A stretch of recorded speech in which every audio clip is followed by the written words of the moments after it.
Celebrating 30 years of phenomenal trend forecasting, 5 times a week, Monday through Friday. Here's Gerald Celente with today's trends in the news. Hi, this is Gerald Celente. It's Wednesday, September 6, 2017, and here are some of today's trends in the news. On the market front, over there in Asia, Nikkei down a little bit, but Shanghai and Hang Seng up. Not a lot. Over there in Europe, mixed market as well. Here in the States, Dow's up a bit, Nasdaq's up a bit, oil's up a bit, gold's down a bit. So what's going on? Hey, remember yesterday? Whoa. U.S. stocks fall as tensions flare. The Dow Jones Industrial Average fell 234 points Tuesday as threats from North Korea and another powerful hurricane weighed on major indexes. These are only temporary things. Hurricanes come and go, do a lot of damage, ruin a lot of lives, unfortunately. Remember, that's why no one could predict the future. The wild cards, either by Mother Nature or made by man. And you know what's going on right now. We got the Trump card, one of the wildest cards out there. So that's why you can't predict the future. You could forecast where things are going, but bap, the wild card, and jack, you're dead. So, staying on this, Korea is a temporary issue. We don't see a war happening, and we've explained why a number of times, because if they attack North Korea, bye-bye South Korea. And we showed you that picture yesterday. Remember those folks in Japan that they sent to the emergency shelters? And what were they doing? They were bending over, getting ready to you-know-what, to kiss it goodbye. Oh, no, they were hiding in case a nuclear weapon went off, like when we were kids in school. Yeah, it'll do nothing. Yeah, take a look at this picture, just to show you how stupid it is. So, there's not going to be a war. And again, if North Korea does attack the United States, poof, that place turns into glass real quick. So, only temporary. That's not what's moving the markets. The markets are overvalued, and that's why they're going to correct. But we do not see a crash.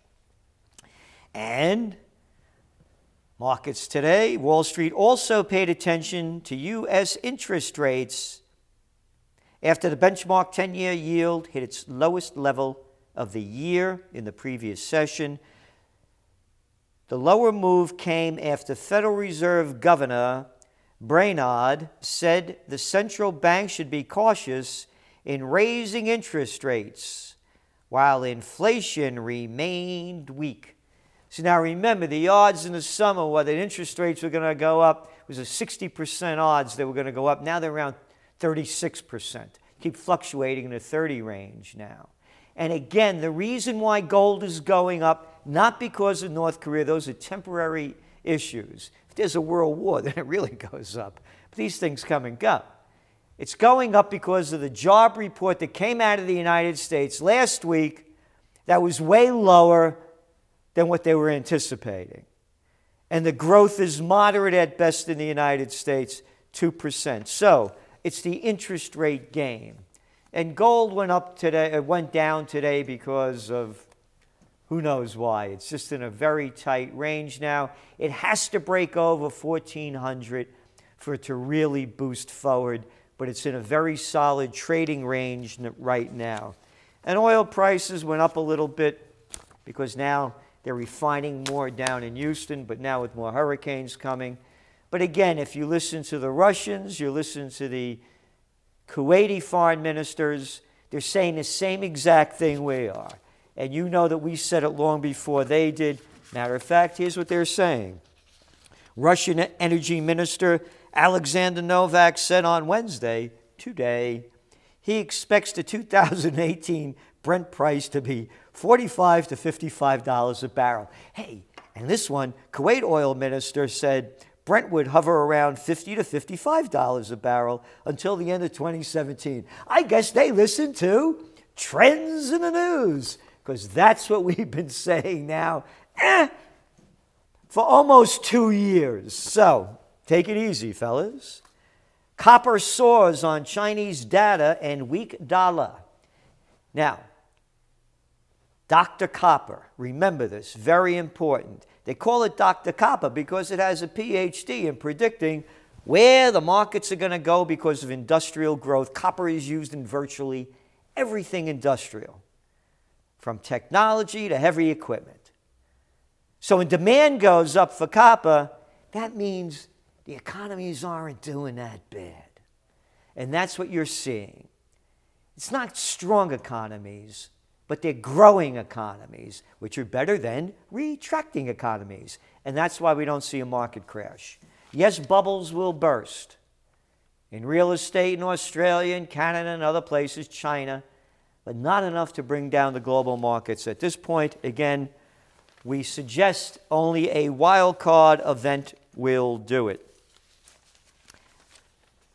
European Central Bank expected to signal end of stimulus. Well, we'll see. We're going to know more Thursday. If they get rid of stimulus, very important, the euro gets stronger. And what happens to the dollar? It gets weaker. And what does that mean for gold? It gets stronger. So we're going to start seeing what happens with the stimulus if they wind it down. And you know Mario Draghi, the ECB president, every time he speaks, you can't believe a word of what he says. So who knows what they're going to do. And what else do we have? Ah, yes, you know the story. The business of America, war. The business of China, business. Chinese agree $1 billion deal for Brazilian port operator. That's right, buying them up in Greece, airports in Germany, buying up the world as America bombs the world. Again, the 20th century was the American century. We forecast the 21st century is going to be China's. Nigeria and South Africa inch out of recession. Again, so too is Brazil. The global economy is not strong, but it's better than very weak. And again, that's why we do not see a market crash. We see a market correction.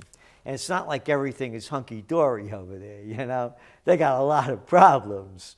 You know, Nigeria relies on what? Oil. And oil prices are low. And they have all that political turmoil over there in South Africa. But yet the economy is doing better. Poll shows America's divisions growing. Big story today in the Wall Street Journal. Hey, I guess they read the TrendsJournal too. Oh yeah, you forgot? Here's the cover of the spring edition. Here, look. And more economic news. Nissan to launch new electric car. Yep, the Leaf. All-electric car that will travel further on a charge and add autonomous driving features. And they say that according to Nissan and Renault, they predict the two companies will sell a cumulative 1.5 million electric vehicles. Well, the cumulative figure right now is 490,000. They say that it's going to count for 10% of global sales by 2020. And then you read, they're bragging that they're going to get more mileage. They're getting 107 miles on a full charge, and they're not saying how much more they're going to be getting. Again, we do not see what they're saying happening until there's a better technology beyond batteries, the way batteries are now, since batteries were invented around 1800.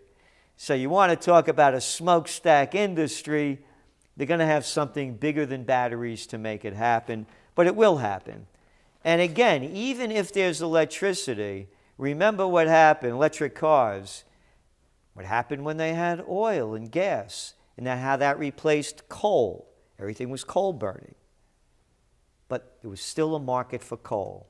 So even with the alternative energies, there will still be a market for oil and gas. Not as big, but it'll be there. And of course, the big news is the North Korean news. Story in today's Financial Times. Autocrats' motivation for saber-rattling divides experts. An autocrat, yeah. In the United States, you don't have autocrats, you got duocrats. You got the Republicans and the Democrats. You want to call them autocrats? What is the difference? Remember, Monday in the United States was Labor Day. It's Labor Day. We're working for the autocrats, those politicians, so they could steal our money in the names of taxes and give it to their friends and themselves so they could still live like little nobility. Anyway, here's what they say. This is coming from the university professor at Seoul in South Korea. North Korea is trying to strike a deal with Washington on its own terms. It wants a security guarantee from the United States and a guarantee for the regime's survival. How dare they? What right do they have to want that? Some experts believe North Korea is seeking a deal that would recognize it as a legitimate nuclear state and free it from the grasp of international sanctions. Such a deal would also entail a peace treaty with the United States as a security commitment to a move that would be met with consternation in Seoul. Why? The United States has 30,000 troops there. They keep harassing the place with these military drills, dropping bombs on their borders. They're looking for peace. And what do we have? The military-industrial complex and the neocons always calling for war. Putin denounces oil sanctions push against North Korea. Mr. Putin said military hysteria could lead to a global catastrophe. Quote, the sanctions regime has run its course, Mr. Putin said. They will eat grass in North Korea, then abandon this program unless they feel safe. And what can ensure safety? The application of international law. This is why Hillary Clinton hates him so much. Matter of fact, CNN, the Cartoon News Network, top story today. Top story today. Clinton's book and how much she hates Putin. Hey, you lost. The reason you lost had nothing to do with Putin is because people can't stand you. You are arrogant, you're a liar, and you're a murderer, just like your old man. Yeah, Bill, Slick Willie, forgot him too, huh? That's why you lost. What did the Russians do? If they did anything, not a shred of evidence, but if they did, they showed what a fraud you are and how you and your husband work for the Goldman Sachs gang and all the other economic elite. Anyway, that was their feature story. This is why she hates Putin, because Putin tells it like it is. He goes on. Mr. Putin argues North Korea's leadership is acting rationally in continuing to pursue its weapons program as Iraq and Libya, both regimes that gave up nuclear ambitions, were ultimately toppled by the United States and its allies. Quote, everyone remembers what happened with Iraq and Saddam Hussein. Hussein gave up the production of weapons of mass destruction. And they also know and remember that in North Korea, Mr. Putin said. And you think that North Korea will abandon its course because of some sanctions? Yeah. And Libya, the same thing. Brought to you by the murderer, Hillary Clinton, Samantha Power, Susan Rice, and Obama, the Nobel Peace of Crap Prize president. Putin speaks the truth, and nobody wants to say it. Leave the guy alone.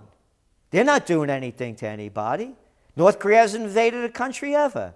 But hey, the United States did a great job in destroying the joint in the 1950s, leveled everything. They want peace. They want to get into the international community. The United States wants war.